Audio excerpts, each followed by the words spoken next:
Guys, welcome to Cricket Chat with Venkatesh. Match number 46 is between Gujarat Titans and Punjab Kings. Match వేదిక Motera stadium in Ahmedabad. ముందుగా మీకు ఒక చిన్న ధర్మ సందేహం అడగాలనిపిస్తుంది.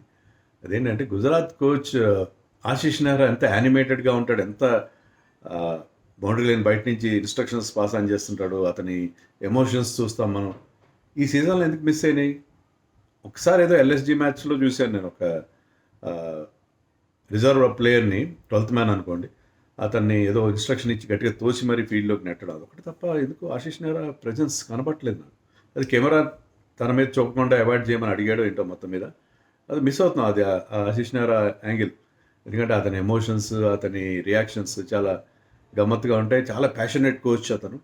సో బౌండరీ లైన్ బయట నుంచి వాళ్ళు ఫుట్బాల్ మేనేజర్స్ లాగా చాలా చాలా యాక్టివ్గా అతను గేమ్తో ఇన్వాల్వ్ అవుతాడు. అది నేను మిస్ అయినట్టు అనిపించింది. నేను ఏమైనా సరిగ్గా చూడలేదా మ్యాచ్లు, లేకపోతే మీరేమన్నా చూస్తున్నారు? నాకు కొద్దిగా కామెంట్స్లో చెప్పండి. సో ఇక ప్రాపర్ మ్యాచ్ గురించి వచ్చేద్దాం. సో ఈ మ్యాచ్ చాలా ఇంటెన్స్ బ్యాటిల్ ఉంటుంది, సండేలో సెకండ్ మ్యాచ్. ఎందుకంటే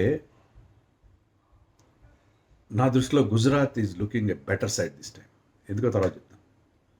ఇంకోటి ఏంటంటే ఈ మ్యాచ్లో చాలా కాంట్రాస్టింగ్ స్టైల్స్ వాళ్ళు. పంజాబ్ ఈజ్ 6 సీటింగ్ సైడ్, 173 సిక్స్లు కొట్టారు వాళ్ళు ఈ సీజన్లో ఎప్పుడో ఆడిన మ్యాచ్లో.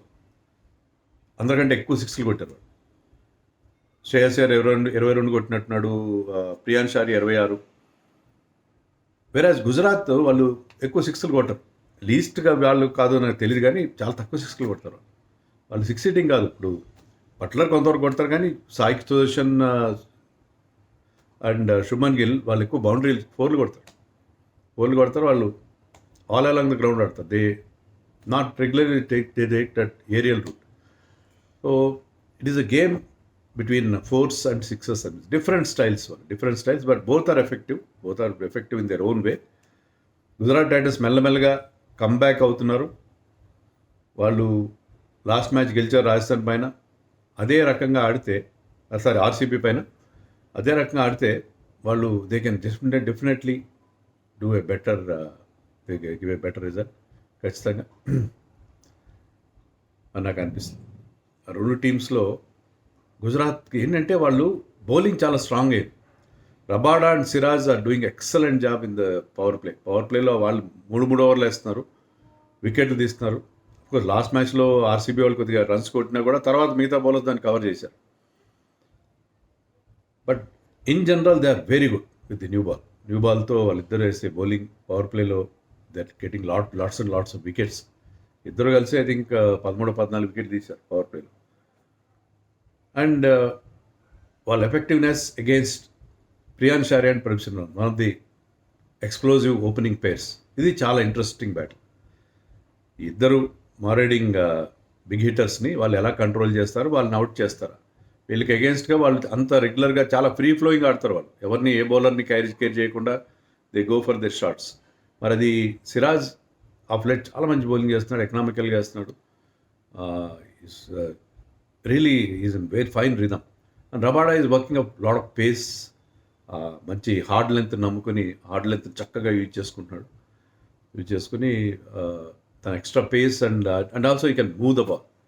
సో వీళ్ళిద్దరి కాంబినేషన్ ఎలా ఎదుర్కొంటారు అనేది చాలా ఇంట్రెస్టింగ్ ఉంటుంది. వీళ్ళిద్దరే కాకుండా అర్షద్ ఖాన్ తీసుకొచ్చారు ప్రసిద్ధ్ కృష్ణ ప్లేస్లో. ఎందుకంటే వాళ్ళ అసిస్టెంట్ కోచ్ చెప్పడం ఏంటంటే Prasidh Krishna is missing lengths, సరిగ్గా కొద్దిగా లెంత్ దెబ్బతింది, కొద్దిగా బ్రేక్ ఇస్తే మళ్ళీ అతను పుంజుకుంటాడని చెప్పి అతను పక్కన పెట్టారు. సో ఈ మ్యాచ్లో కూడా బహుశా అర్షద్ ఖాన్ ఆడచ్చు. ఎందుకంటే అర్షద్ ఖాన్ లాస్ట్ 2 మ్యాచెస్లో కొన్ని రన్స్ ఇచ్చినా కూడా 2 మ్యాచ్లు కలిపి 5 వికెట్లు తీశాడు. So he has tasted success. Jason holder batting, bowling, fielding అన్నింటిలో కూడా is contributing a lot. So అతను ఎప్పుడైతే టీంలోకి తీసుకొచ్చారో, లేట్గా ఎంట్రీ ఇచ్చాడో, అప్పటి నుంచి ఈ టీంకి చాలా కష్టాలు తీరు. ఎందుకంటే వాళ్ళకి 6 గన్ బౌలర్స్ తయారైపోయారు. 6 గన్ బౌలర్స్ అయిపోయారు. Plus they have the option of Washington Sundar. So వాళ్ళకి బౌలింగ్ పర్ఫెక్ట్గా సెట్ అయిపోయింది ఇప్పుడు అనిపిస్తుంది. They have got 3 pacers and 2 spinners plus Jason Holder. Manav సుతార్కి లాస్ట్ మ్యాచ్లో బౌలింగ్ ఇవ్వలేదు, కానీ అతను అంతకుముందు చేసిన 2వ మ్యాచ్లో కూడా చాలా మంచి బౌలింగ్ చేశాడు. So that looks a very good unit. బ్యాటింగ్లో నో డౌట్ వాళ్ళకి టాప్ 3 మినహా గిల్, సాయి సుదర్శన్, బట్లర్ ఫామ్లో ఉన్నారు. కానీ తర్వాత కొంత ప్రాబ్లం. దాంట్లో జేసన్ హోల్డర్ కొంతవరకు కవర్ చేస్తున్నాడు. వాషింగ్టన్ పెద్ద ఎక్కువ రన్స్ చేయలేదు, క్విక్గాను చేయలేదు.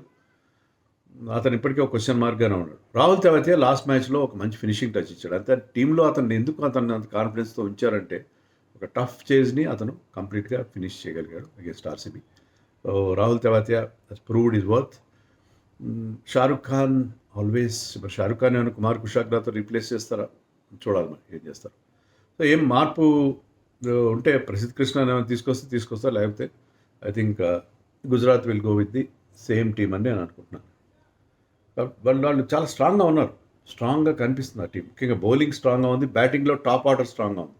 అందుకని ఈ మ్యాచ్లో గుజరాత్ మళ్ళీ పంజాబ్కి వరుసగా రెండోసారి ఝలక్కిస్తుందా అంటే వరుసగా పంజాబ్ రెండో మ్యాచ్ ఓడిపోతుందా అని చెప్పి నాకేదో గట్ ఫీలింగ్ కలుగుతుంది. ఐ కుడ్ బి రాంగ్, ఎందుకంటే Punjab is very champion side. అది ఛాంపియన్ కాకపోయినా ఛాంపియన్ సైడ్ ఈ సీజన్లో. పంజాబ్ టీంలో శశాంక్ సింగ్కి అది హ్యామ్స్ట్రింగ్ ఇంజరీ ఉందంట. హ్యామ్స్ట్రింగ్ ఇంజరీ అంత త్వరగా కోలుకోరుగా క్లియర్ కాబట్టి సూర్యాన్ షెట్గా మళ్ళీ కంటిన్యూ చేయొచ్చు. అతనికి లాస్ట్ సీజన్ ఈ సీజన్లో అవకాశం ఇచ్చారు, కానీ ఎక్కువ నెంబర్ ఆఫ్ బాల్స్ ఫేస్ చేయట్లేదు. అతను అవకాశం ఉపయోగించుకోవాలి. ఈజ్ టెరిఫిక్ ప్లేయర్, మంచి ఫినిషర్గా అతనికి చాలా మంచి రెప్యుటేషన్ ఉంది ముంబై సర్కిల్స్లో. అతను has done well in domestic circuit. So Suryansh Shedge మరొక అవకాశం వస్తుంది. లాస్ట్ మ్యాచ్లో హర్ప్రీత్ గారిని ఆడించారు. ఎప్పుడు ఆడించినా ఈ పర్ఫార్మ్స్ వెరీ గుడ్ ప్లేయర్, చాలా కాలంగా పంజాబ్ టీంలో ఉన్నాడు. బట్ హర్ప్రీత్ని ఆడిస్తారా మళ్ళీ, లేకపోతే కూపర్ కాన్లీ బౌలింగ్ చేస్తారు. ఇందాక కేశవ్ అని మన young friend from our channel Nandyal నుంచి ఫోన్ చేశారు. అతను చెప్పడం ఏంటంటే కానలీ మేలో బౌలింగ్ వేస్తాడని చెప్పి ఆస్ట్రేలియా నుంచి క్లియరెన్స్ ఉన్నట్టుగా అంటున్నారు. అదే కానీ నిజమైతే Connolly can bowl that left arm spin very effectively. అప్పుడు వైశాఖ్ విజయ్ కుమార్ని వాళ్ళు ఆడించుకునే అవకాశం ఉంది. అంటే వైశాఖ్ విజయ్ కుమార్ లేకపోతే వాళ్ళు బౌలింగ్ చాలా వీక్ అనిపించింది లాస్ట్ మ్యాచ్లో.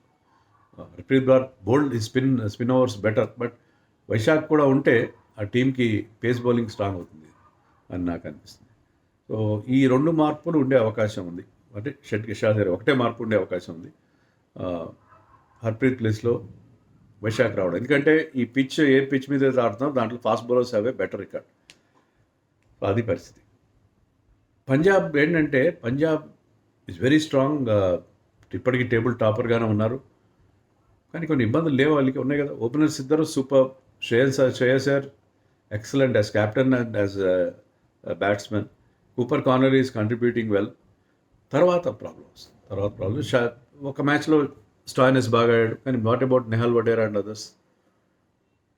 సో క్వశ్చన్ మార్క్ ఉంది. మార్క్ యాన్సన్కి కూడా పెద్దగా బ్యాటింగ్ రాలేదు, మరి బౌలర్గా అతను ఏం పెద్దగా పర్ఫామ్ చేయట్లేదు, వరల్డ్ కప్ లెవెల్లో చేయట్లేదు. హర్షదీప్ లాస్ట్ మ్యాచ్లో 68 రన్స్ అంతా ఇచ్చాడు. చాలా ఎక్స్పెన్సివ్ అవుతున్నాడు Harshdeep.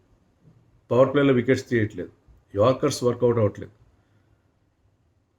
So Harshdeep is going through a horror. Chahal is not in great form. మొదట్లో స్టార్టింగ్ బాగా చేశాడు, తర్వాత తన ఫామ్ అటు ఇటుగా ఆసిలేట్ అవుతుంది. సో బార్ట్లెట్ ప్లేస్లో ఫెర్గ్యూసన్ తీసుకొచ్చారు. Bartlett was better, he was using that out swinger and getting wickets with the new ball. తర్వాత రన్స్ ఇచ్చినా సరే ఫర్గ్యూసన్ కూడా అంత ఎఫెక్ట్ అనిపించలేదు. మరి ద్వారశుస్ని తీసుకొస్తారా? సో బౌలింగ్లో వీక్నెస్ ఖచ్చితంగా ఉంది.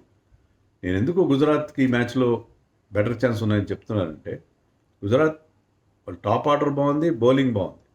వీళ్ళకి కూడా టాప్ ఆర్డరే బాగుంది, వీళ్ళకి మిడిల్ ఆర్డర్ ప్రాబ్లం ఉంది. బౌలింగ్ అస్సలు బాగాలేదు. Bowling of light completely went off the boil. Batting బలంతో గెలుస్తున్నారు. ఒక మ్యాచ్లో 240 కన్సిడర్ చేసి గెలిచారు,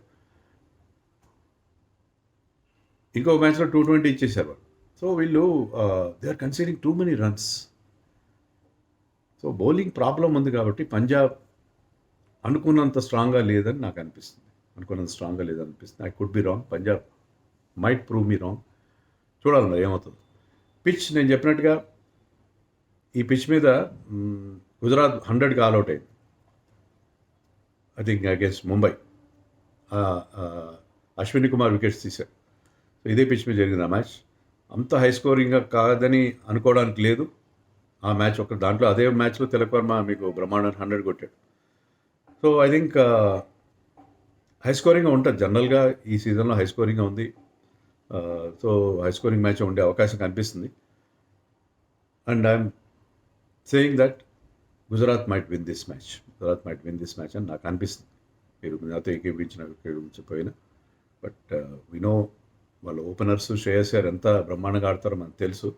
ఎంత పెద్ద టార్గెట్ని చేంజ్ చేయగల క్యాపబిలిటీ ఉంది. కానీ బౌలింగ్లో మాత్రం నాకు డెఫినెట్ వీక్నెస్ కనిపిస్తుంది. ఆ బౌలింగ్ వీక్నెస్ నుంచి బయటపడకపోతే Punjab progress in the tournament in the second half can become difficult అని నేను అనుకుంటున్నాను. మీరు నాతో ఏకీపించినా ఏకీపించకపోయినా దట్ ఈస్ మై ఫీలింగ్.